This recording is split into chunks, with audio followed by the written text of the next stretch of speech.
ஒரு விசாரணை ஆணையம் போட்டுட்டு, இங்க அரசே உட்கார்ந்துகிட்டு தீர்ப்பு சொன்னா, அந்த ஆணையம் எப்படி செயல்படும்? அந்த ஆணையத்துடைய விசாரணை எந்த கோணத்துல போகும்?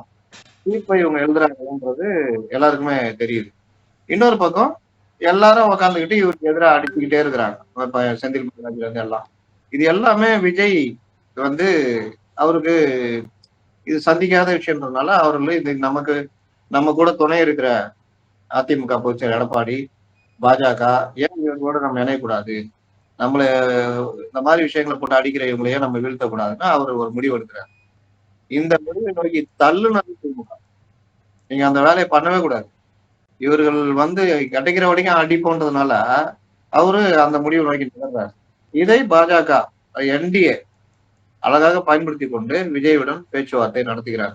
ம். முதல் சுற்று பேச்சுவார்த்தை விஜயோட நடக்குது. அதுல சில முக்கியமானவர்களுக்கு ஃபோன் போட்டு குடுக்கப்படுது. விஜய் அவர்கள்ட்டயே பேசுறாரு. அப்போ அந்த பேச்சுவார்த்தை ஒரு நல்ல விதமா போயி, அடுத்த ரவுண்டு பேசலான்னு. இன்னைக்கு பார்த்தீங்கன்னா, அடுத்துன்னு 2 ரவுண்டுக்கு மேல போகுது.